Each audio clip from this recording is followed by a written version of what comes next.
Hello, welcome to the first edition of Thursday Story Time. We've rejigged the schedule.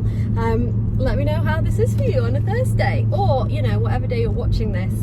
Clearly that was the perfect day for you. Whatever day it is. Stop! Boy! That went so... Safety first. Safety first. Here we are. So, today we're going to be telling you the story of... Bella asked, what is the most famous person that I've ever met and how that interaction was? Wow! I know who the most famous person I've ever met. Oh. Wow. I think it's the most famous person you've ever met too. I don't know, because you weren't there for mine. Careful! What? Eyes on the road, hands on the wheel. Really? His other hand is on the wheel. Yeah, you weren't there. Wow, then we're thinking of different people. Wow, who's yours? Will Smith. Oh, yes. Huge star. I feel like mine's bigger though. Bigger? I mean, what did you meet, like, Venus? I guess that's Venus Williams. I was thinking a planet, but it could have been a person. I thought you meant the goddess. I mean, could still be Venus Williams. Yeah. No, mine. Shall I say mine, or do you want to say yours first? No, you say yours. Mine was... Boy, Maggie's really panting it up. Yeah, can you hear it?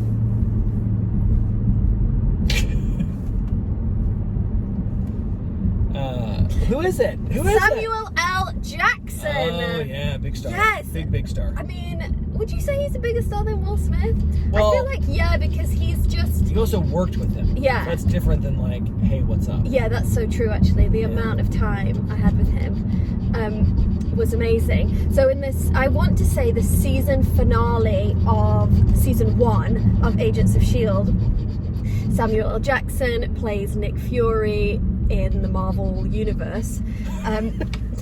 In case you don't know who Sam Jackson is. Yeah, but just to explain that, whatever. So, but that's what he was doing there. He was playing Nick Fury, just in case you didn't know. So amazing. And I remember in the logo at the time for S.H.I.E.L.D. that they put a little eye patch on it. Yes. Oh my gosh. Yeah, yes. and we were all like, well, that's just... now everybody's going to know, because they were teasing this special guest, and then they released the logo with the eye patch on. Everyone went, well, obviously Nick Fury is going to be there. Were you just nervous out of, like, remember that day when you're working with him, like, what was that like? No, here's the thing. So, we had all heard that he was so nice, and he was absolutely amazing. And I want to say the people that he had with him were like his family, you know, because a lot of huge stars come with like this big entourage, but his people that he had with him all seemed like, they just seemed like old friends. There was no like, you know, assistant that was mean to everybody, and nobody was allowed to look him in the eye, any of that stuff. It was all just, he was so cool and chill. But so when it came to it, you know, like, it goes around, he's in the hair and makeup trailer, people are like, what's he like? And everybody just said, oh my gosh, he's the nicest guy. He just loves working and acting and performing and all that stuff. So he was so happy to be there, so excited, which was just, I mean, I guess Sam Jackson doesn't do anything if he doesn't want to, you know? So him just being there must mean he, you know, he doesn't have to do anything. But obviously for our show, this was such a huge get. The head of S.H.I.E.L.D. as the organisation coming on to Agents. I mean, it was just, obviously we were beside ourselves. And I, Elizabeth Henstridge, Agent Gemma Simmons, had a scene with him, because he was also in an earlier episode. I want to say episode 2. Yeah. So he was in that, but I didn't act with him, so I didn't really get any time with him. And then he came back, and so the way that it worked was I was drowning with Fitz, and we reached up and he grabbed us out. Basically, he came to rescue Fitzsimmons from drowning, but we did those things separately. So we filmed that separately. So I didn't actually shoot that with him, because we needed to be in this very specific pool of water, because we needed to shoot loads of underwater stuff. And then he did his side that we needed a helicopter for, so they did that in the studio. Anyway, so my first, they was like, Elizabeth, you're going to have a scene with Samuel L. Jackson. And anybody that knows me knows that I'm not always the best around famous people. Like, I sort of just try to ignore the whole situation, not put myself in that situation, because I'm going to have verbal diarrhea, as I'm kind of have now. You got starstruck by a few different houses we went to go look at to buy because we had seen them so much online. Yeah, I was nervous looking at a house, like, oh my gosh, I hope this house likes me. So can you imagine with a human being? Anyway, so they go, Elizabeth, you're going to have a scene with him. Oh my gosh! And boy, I should re-watch that. I don't think it got cut. Surely it couldn't have got cut. Your scene with him. I don't remember ever seeing it though. No, 100%. It like I think if memory serves, it like reverses onto him and his arm comes down. No, but the next scene, I had another scene. Was that cut? I don't know. No, I don't know if I've ever seen it. Anyway, whether it's cut or not, I should probably have looked that up before doing this. Sorry about that, Bella. I was in, they're like, you're going to have a scene with him. I thought, oh my gosh, one of the biggest actors in the whole world. I'm going to get to have a scene with him. This is so awesome. What are we going to talk about in between takes? I wonder how he likes his tea. Wonder if he'll have any snacks. And on the days that he was working, our snacks on set were like amazing. So that was a huge excitement too, that all of a sudden we got these just like insane snacks on set. Anyway, the whole scene, I was in a hyperbaric chamber. And because it which is like this tube of plastic, you know, you just lay in it, and because it took a while to like get me in, well, this is what they said, and you had to like clean the glass each time, similar to the thing that Daisy was in episode 709. Anyway, hyperbaric chamber, because I'd been drowning, so I needed some healing. You need some hyperbaric in your life. Some hyperbaric. So the whole time they kept me in the chamber, so I couldn't get out and chat between takes.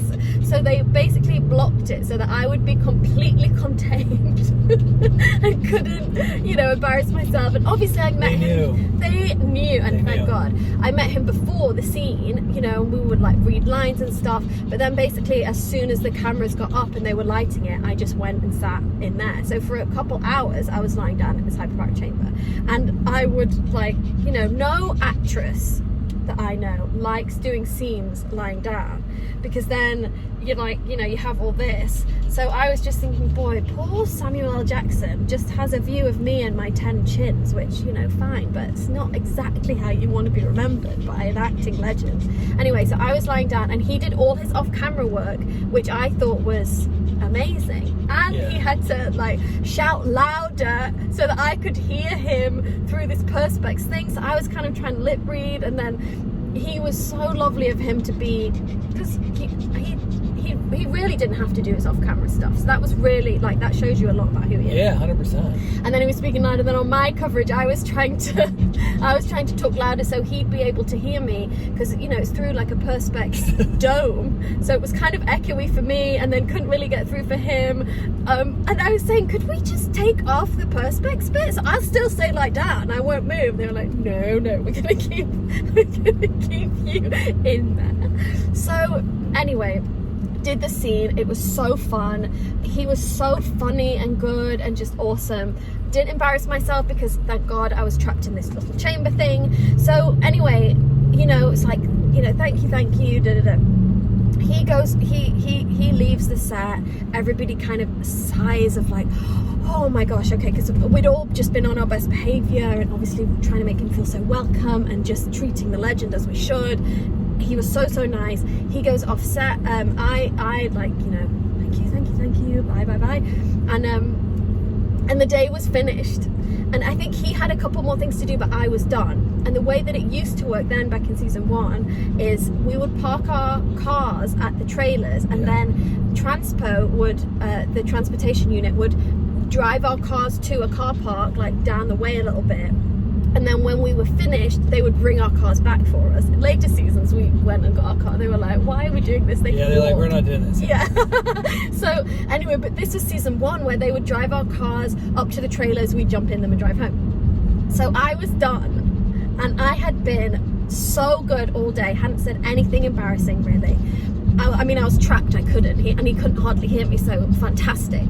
So At the time, I was driving a car that was called Kevin, and everybody sort of teased me a bit because Kevin was this, you know, like a great car. It was Kevin the Kia. Kevin the Kia, and it was the first car I bought on my own in LA, and it got me from A to B. Well, the first car you bought, wasn't it like illegal from some like chop shop auction and you didn't know it? The first car I got when I got to LA was an illegal car, yeah. But I didn't actually ever drive that because by the time I got it, I was like, oh my gosh, what have I done? So this was the first legal car I bought in LA, and it was this huge moment for me of buying a car because I thought, well, if all else fails, I could just live in my car. Anyway, luckily never had to do that, but it was a decent, you know, it worked, but it was nothing fancy, and so I'd kind of get like made fun of Kevin the car, and here she comes, and it only went at like 15 miles an hour, and you know, it was one of those.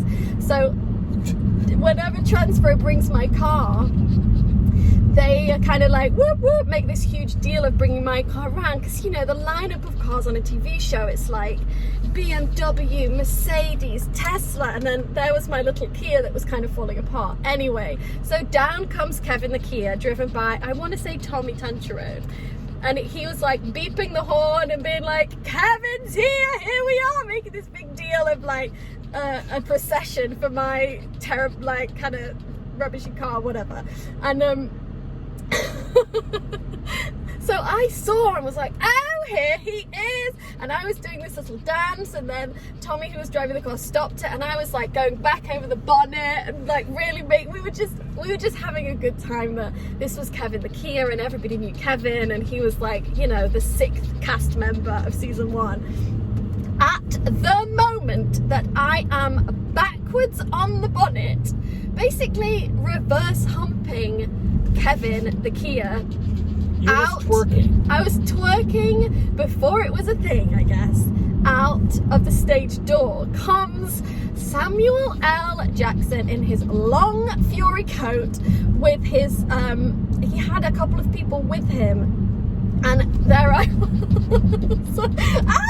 And it was close, it wasn't even like I hadn't made it all the way back to the trailers yet. And anyway, so we must have been... Wait, did he say anything? Yes, we must have been about 10, I was about 10 feet away.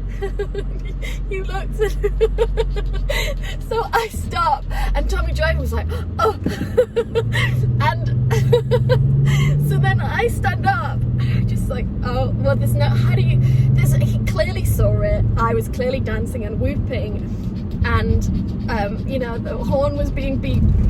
I just stood up and I go, oh, I think I started laughing and just sort of said, wow, hey again. And he goes, hey, cool dancing. And I was like, oh, thanks so much. This is my car. We call him Kevin because he's a Kia, so he's Kia the Kevin, and we just make this funny thing, and it's just, you know, it's and he was like, yeah, that's cool, well, it was really nice to work with you. And obviously he keeps moving, and I'm like, so that's, I guess, 2 sides of an interaction with, I think, the most famous person I've ever met. Certainly ever worked with. Yeah. I mean, you don't really get any bigger than Samuel L. Jackson, especially working in Marvel and working as an agent of S.H.I.E.L.D. 100%. Fury, give me a break. Yeah, that's... Boy, I just got transported right back there. I mean, I just remember when you were selected, but like it was going to be you having these scenes. I'd love to know the discussion of like, okay, can Elizabeth handle this? Do we need to put her in a hyperbaric chamber for this? Yes, definitely yes. But he was so nice. I think a few people had scenes with him that episode. But I just remember yours. I didn't remember anybody else. Boy, I'm going to have to go and watch back. Surely they didn't cut it out. There's no way they cut a scene with Sam Jackson. Also, I think it was like, we each had 2 lines. I think it was, Elizabeth, you're going to have 2 lines and you're going to be locked in a chamber. I was like, yeah, put me in, coach. Put me in, I'm ready. That sounds I'm hydrated. Not so dangerous. Warm up my doable. legs. Come on, hands on the wheel. We're at a stoplight. You just let me know if it's okay at a stoplight to take your hands off the wheel. I think you always have to have at least one hand on the wheel at all times. That's the silliest thing I've ever heard. At a stoplight. Well, you've had your snack. Sometimes I get out. Stretch my legs. My gosh, eyes on the road, hands on the wheel, stay in the car, I guess. Hey, thanks for watching. that was my story of the most famous person I've ever met and how it went. It went great, and then, I mean, it made for a great story time. Hopefully, let me know. Thanks, Bella, for your question.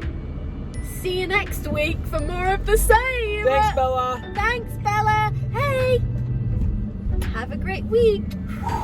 Hope you enjoy this video. If anyone knows Samuel L. Jackson, like, you know, send him the link, like, subscribe. Okay, bye.